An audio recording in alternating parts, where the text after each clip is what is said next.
Bonjour à tous, merci de nous retrouver pour ce nouveau numéro de VIP. Aujourd'hui, j'ai le plaisir de recevoir Vianney Malin. Il est le commissaire du salon Les Rencontres du Livre qui a lieu à Noisy-le-Roi et il va nous présenter cet événement. Vianney Malin, bonjour. Bonjour Véronique. Merci d'être sur notre plateau. On s'était rencontrés en 2018. Vous travaillez aussi à Versailles avec les salons Histoire de lire, les célèbres salons, qui sont d'ailleurs à leur combienième on compte plus, 15e édition cette année, 15e au mois de quand novembre. même, voilà, avec plus de 170 auteurs, je crois. Tout à fait, tout à fait. Ok, donc ça c'est Versailles. On va se pencher donc sur Noisy-le-Roi, parce que c'est le 3 octobre, ou le 2 même. Dimanche 2 octobre, après-midi. 2 octobre, l'après-midi.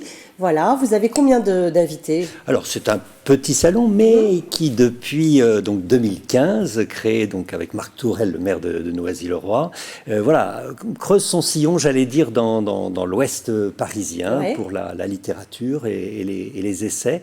Voilà, une vingtaine d'auteurs, mais c'est une ambiance très, très familiale. Donc voilà, on vient aussi avec les petits.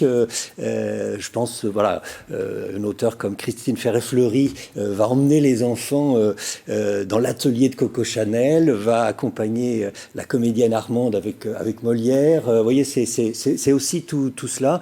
Pour les plus grands, bien sûr, de la BD, Pierre Feuillet, Allons enfants, voilà. Et puis après, plein d'auteurs, j'allais dire, en fonction des passions qui sont différentes chez chacun. Voilà. Si on est des passionnés de musique, eh bien, il y a le grand mélomane Olivier Bellamy. Oui, tout à fait. Si on a tant aimé la reine Elisabeth, on a la chance d'avoir Isabelle Rivère, une des grandes journalistes, une peut-être des rares à l'international à avoir pu côtoyer dans l'intimité la reine Elisabeth II. Vrai de vrai. Tout à fait.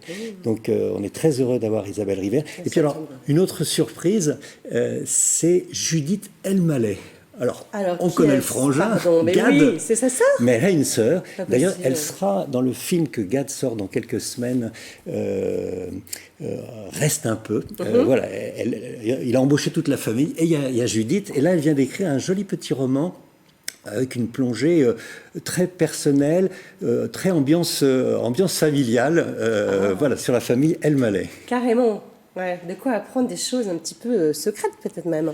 On peut le dire sur les origines, sur cette relation de l'autre côté de la Méditerranée, la grand-mère, enfin voilà. D'accord. Alors, ce salon a lieu où? Dans un lieu assez prestigieux, je crois. On n'a pas les images malheureusement, mais vous allez nous le décrire. Alors, c'est le 2 octobre, c'est l'après-midi, et c'est dans les anciennes écuries du château des Gondy, château qui malheureusement n'existe plus, mais les écuries restent là, sont d'époque, c'est un joli lieu pour accueillir tous les auteurs. Vous avez combien au niveau du public? Combien d'affluence? Alors, comme tous les événements, le monde culturel a souffert ces dernières années. Oui. Donc, on ne sait pas si tout le monde va revenir dans les années pré-Covid. Voilà. Moi, le souvenir que j'ai dans les plus belles années, c'est qu'il y avait plus de 700 livres qui repartaient adoptés par le public.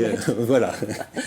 C'est pas mal, c'est même énorme. Et alors, vous avez souffert du Covid ou vous avez pu passer entre les gouttes? Écoutez, vous avez loupé 2 salons de suite, comment ça s'est passé? Oui, comme beaucoup, on a essayé de rebondir, de faire le dos rond.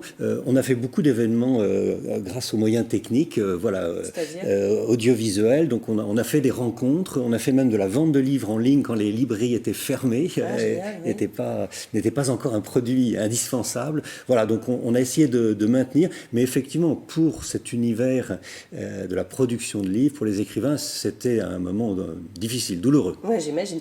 Et alors, vous qui êtes donc vraiment un spécialiste de ces salons du livre, là, par exemple, il y a un thème pour Noisy-le-Roi? On est plutôt sur les grands sujets d'actualité, ce qui nous intéresse, nous, aujourd'hui.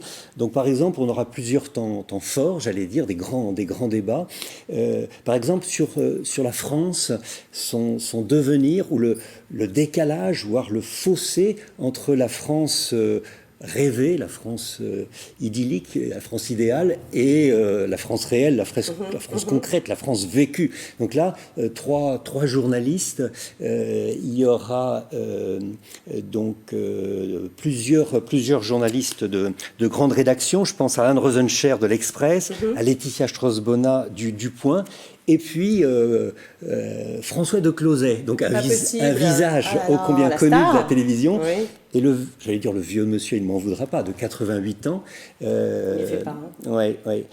lance un cri, il se met à la place de la jeune génération et lance un cri pour dénoncer l'abus de pouvoir des boomers, ceux qui ont dirigé la France des années 70 à aujourd'hui, oui, et qui ont consommé et surconsommé et amené la France aujourd'hui au bord du précipice. Un très beau livre, très, très puissant. Alors, vous allez organiser des rencontres, des tables rondes, comment ça va se passer ? Tout à fait, c'est plein de moments de rencontres, des moments plus intimes, où les gens peuvent poser plein de questions à un auteur, et puis je disais des temps forts, des grands débats.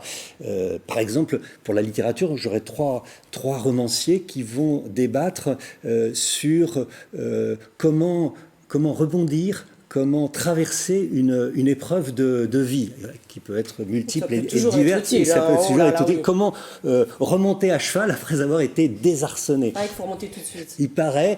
Alors, il y aura Diane Ducret, il y aura Philippe Grimbert, vous savez, le psychiatre qui s'était fait connaître avec il y a un film, Mon secret. Voilà. Je vois que vous êtes bien dans l'actualité. Mon secret, qui a été couronné par le Goncourt des lycéens, film adapté de Claude Miller, effectivement, avec Cécile de France et Patrick Bruel.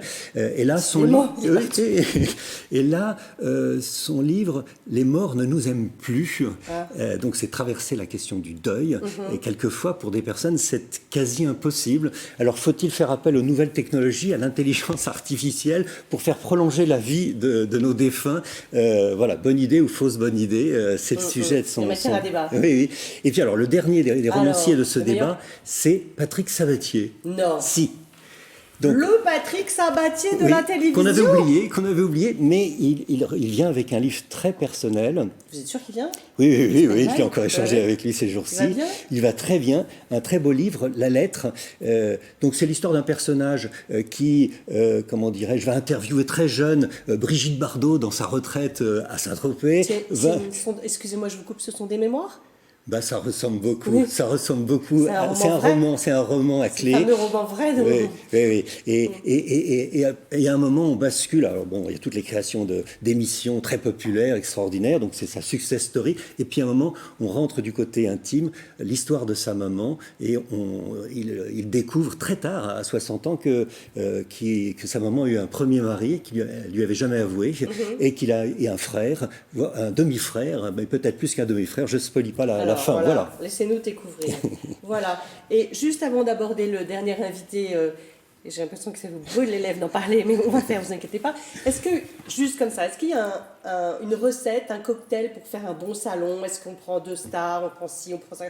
Ou non, c'est une question... écoutez, vous avez une sacrée expérience tout de même. Il y a une alchimie. Alors, bien sûr, il faut s'informer de l'actualité. Là, le Patrick Sabatier, il sort ces jours-ci, le livre. Oui. Donc, il faut être... parce que ça soit du frais. Voilà, il faut que ça soit du frais, et il faut que ces vedettes qui acceptent de donner du temps pour la promo soit disponible. Et au bout de quelques semaines ou quelques mois, c'est fini. Ils sont à autre chose, soit ils sont parce qu'ils ont une vie professionnelle dense, soit ils sont sur l'écriture d'un autre livre et donc ils ne veulent plus en parler. Donc voilà, il y a cette... Il y a un petit créneau à pas louper. Voilà, exactement. Il faut connaître ses fenêtres de tir. Et puis après, effectivement, faut mélanger les genres pour pouvoir toucher très, très large et les goûts de tout le monde. Voilà. Ouais, parfait. Alors du coup, vous avez un invité d'honneur, si je ne m'abuse, qui est un corbeau. C'est ça ? Non ? Alors, on croyait que c'était un cheval, il est devenu corbeau. C'est effectivement Bartabas. Ouais. Là, je suis très, très heureux de l'accueillir. Donc, Bartabas, vous savez, c'est cet écuyer de génie, versaillais, écuyer de génie, qui a inventé une autre forme d'expression artistique, un théâtre équestre, le cirque Zingaro. Qui est un berlier. Tout à fait, qui mélange la danse, la musique et bien sûr le dressage, l'art dramatique. Voilà. Et là, donc, il est devenu écrivain. Moi, j'ai pas peur des mots. Et c'est son deuxième livre, Récidive. Et donc, c'est effectivement les Cantiques du Corbeau chez Gallimard. C'est un livre très, très étrange, difficile à qualifier. C'est quantique, donc il y a quelque chose de mystique, métaphysique. C'est de la poésie. Voilà, il nous emmène dans une réflexion sur notre relation au monde animalier. Donc son bestiaire est... Le cœur de sa vie, en fait. Oui, oui, bien sûr, bien sûr. Ouais. Il paraît qu'il a eu une enfance très ours mal léché, très isolée, et c'est vraiment à travers cette relation unique qu'il a pu nouer avec les chevaux, qui quelque part il est devenu humain. Il a envie de nous parler aujourd'hui. Le cheval l'a humanisé. Et alors pourquoi un corbeau? Il vous l'a dit ou pas? Alors, c'est une question à poser. Oui, c'est une des questions que je lui poserai parce que j'ai le bonheur de l'interviewer.